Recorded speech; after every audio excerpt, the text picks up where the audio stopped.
Hi friends, అందరికీ నమస్కారం. Welcome to my channel. ఈరోజు మన ఛానల్లో మరొక కొత్త రెసిపీ వచ్చేసి పన్నీర్ బిర్యానీ ఎలా చేయాలో చూద్దామండి. చాలా సులభంగా మంచి రుచికరంగా ఈ పన్నీర్ బిర్యానీ మనం ఇంట్లోనే ప్రిపేర్ చేసుకోవచ్చు.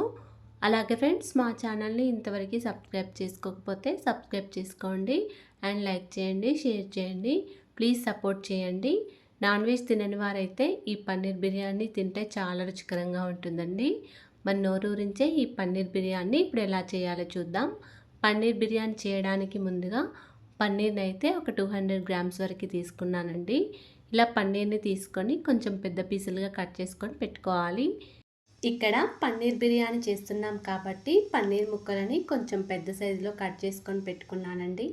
మీరు కావాలనుకుంటే పన్నీర్ ముక్కలను కొంచెం చిన్న సైజులో కట్ చేసుకొని పెట్టుకోవచ్చు. తర్వాత స్టవ్ ఆన్ చేసుకొని ఒక కడాయి లేదా ఫ్రై ప్యాన్ పెట్టుకోవాలి. ఈ ఫ్రై ప్యాన్లో బటర్ కానీ లేదా ఆయిల్ కానీ నెయ్యి కానీ వేసుకొని స్ప్రెడ్ చేసుకోవాలండి ప్యాన్ మొత్తం.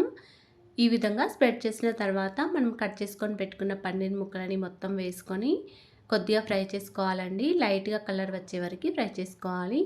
ఈ విధంగా పన్నీర్ ముక్కలను బటర్లో లైట్గా కలర్ వచ్చే వరకు ఫ్రై చేయడం వలన బిర్యానీ తినేటప్పుడు పన్నీర్ పీసెస్ అనేవి చాలా రుచికరంగా ఉంటాయండి.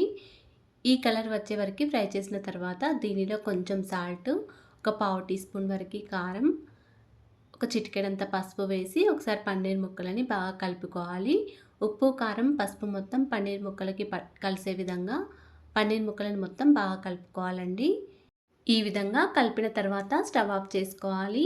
ఇప్పుడు ఈ పన్నీర్ ముక్కలను మనం ఏ కడాయిలో అయితే బిర్యానీ చేసుకుంటామో ఆ కడాయిలో వేసుకోవాలండి. మీరు కావాలనుకుంటే గిన్నెలో అయినా వేసుకోవచ్చు. ఇప్పుడు ఈ పన్నీర్ ముక్కలను కడాయిలో వేసిన తర్వాత దీనిలో ఒక 4 లేదా 5 టీ స్పూన్ల వరకు పెరుగును వేసుకోవాలి. ఇలా పెరుగు వేసిన తర్వాత 2 టీ స్పూన్ల వరకు అల్లం వెల్లుల్లి పేస్ట్, 2 టీ స్పూన్ల వరకు కారం, 1 టీ స్పూన్ వరకు సాల్ట్ వేసుకోండి. మనం రైస్ వండేటప్పుడు సాల్ట్ వేసి వండుతాం కాబట్టి సాల్ట్ అనేది చూసుకొని వేసుకోవాలి. తర్వాత ఒక పావు టీ స్పూన్ వరకు గరం మసాలా, మరొక పావు టీ స్పూన్ వరకు బిర్యానీ మసాలా, అదేవిధంగా ఒక 2 పచ్చిమిర్చి ఈ విధంగా పొడుగ్గా కట్ చేసుకొని వేసుకోండి. తర్వాత ఒక చిన్న సైజ్ ఆనియన్ కూడా పొడుగ్గా కట్ చేసుకొని ఈ విధంగా వేసుకోవాలి.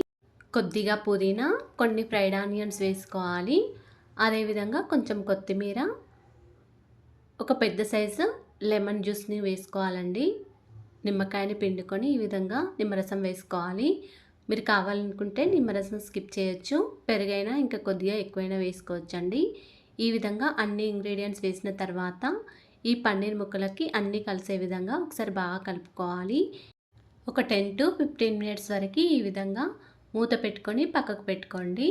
తర్వాత ఒక గిన్నె తీసుకొని ఒక 2 గ్లాసుల వరకు బియ్యాన్ని తీసుకోండి. ఇక్కడ నేను బాస్మతి బియ్యాన్ని తీసుకుంటున్నాను. మీరు కావాలనుకుంటే నార్మల్ రైస్ అయినా తీసుకోవచ్చు. ఈ బియ్యాన్ని ఒక 2 టైమ్స్ వరకు వాటర్తో కడుక్కొని మళ్ళీ తగినన్ని వాటర్ వేసుకోవాలండి. ఈ బియ్యం వచ్చేసి ఒక 400 గ్రామ్స్ వరకు ఉంటాయండి. ఈ బియ్యాన్ని కడిగిన తర్వాత దీనిలో ఒక 4 గ్లాసుల వరకు వాటర్ వేసుకొని ఒక పావు గంట వరకు నానబెట్టుకొని ఉంచుకోండి.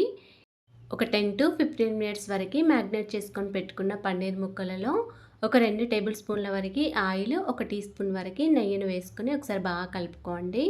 ఇప్పుడు ఈ కడాయిని స్టవ్ ఆన్ చేసుకొని 7 to 10 మినిట్స్ వరకు స్టవ్ని సిమ్లో పెట్టుకొని ఉంచుకోండి. అప్పుడు పన్నీర్ ముక్కలు అనేవి కొంచెం ఉడికిపోతాయి. ఈ విధంగా ఒక 7 మినిట్స్ వరకు మూత పెట్టుకొని స్టవ్ని సిమ్లో పెట్టుకొని ఉంచుకోండి. 7 మినిట్స్ తర్వాత స్టవ్ ఆఫ్ చేసుకొని ఇది దించేసుకోండి. ఇప్పుడు ఒక 10 మినిట్స్ వరకు నానబెట్టుకొని ఉంచుకున్న బియ్యం గిన్నె కూడా స్టవ్ ఆన్ చేసుకొని స్టవ్ మీద పెట్టుకోండి. తర్వాత 1 లేదా 2 టీ స్పూన్ల వరకు నెయ్యి, 2 అనాస ముగ్గలు, 2 మరాఠీ మొగ్గలు, కొంచెం షాజీరా, 3 లేదా 4 లవంగాలు, 2 ఇలాచీలు ఇలా కొంచెం దంచి వేసుకోండి. తర్వాత కొద్దిగా మరాఠీ పువ్వు, ఒక 2 బిర్యానీ ఆకులు కూడా వేసుకొని ఒకసారి బాగా కలుపుకోండి. ఈ విధంగా కలిపిన తర్వాత ఒక 3 వరకు పచ్చిమిర్చిని ఈ విధంగా పొడుగ్గా కట్ చేసుకొని వేసుకోండి. ఇప్పుడు ఈ బియ్యం మొత్తం ఈ విధంగా ఉడకనివ్వండి. స్టవ్ని హై ఫ్లేమ్లో పెట్టుకుంటూ రైస్ మొత్తం ఉడకనివ్వాలి. ఒక 80% వరకు ఉడికిన తర్వాత అన్నంని మొత్తం వంచేసుకోవాలండి. మనకి రైస్ ఉడికిందో లేదో తెలుసుకోవడానికి ఇలా గరిటెతో కొంచెం రైస్ని తీసుకొని నొక్కి చూడండి. రైస్ అనేది ఈజీగా విరిగిపోతే కొంచెం పలుకుగా ఉండాలండి. ఒక 80% వరకు ఉడికిపోవాలి. ఈ విధంగా ఉడికిన తర్వాత దీని మీద మూత పెట్టుకొని దీనిలో ఉన్న వాటర్ మొత్తం వంచేసుకోండి.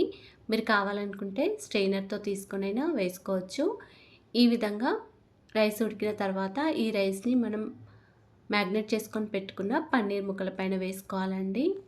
చూడండి ఫ్రెండ్స్, పన్నీర్ పైన ఆయిల్ అనేది ఈ విధంగా తేలే వరకి మనం స్టవ్ మీద పెట్టుకుంటే పన్నీర్ బిర్యానీ అనేది చాలా రుచికరంగా ఉంటుంది. ఇప్పుడు మనం ఉడికించుకున్న రైస్‌ని ఈ పన్నీర్ పైన వేసుకొని ఈ విధంగా ఒక లేయర్ లాగా వేసుకోవాలి. తర్వాత కొన్ని ఫ్రైడ్ ఆనియన్స్, కొంచెం పుదీనా, కొద్దిగా పుదీనా, కొంచెం కొత్తిమీర, ఒక టీ స్పూన్ వరకు నెయ్యిని కూడా వేసుకోవాలి.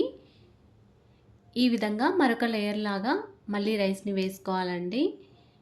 ఇప్పుడు మిగిలి ఉన్న రైస్‌ని మొత్తం ఈ విధంగా పైన వేసుకోవాలి.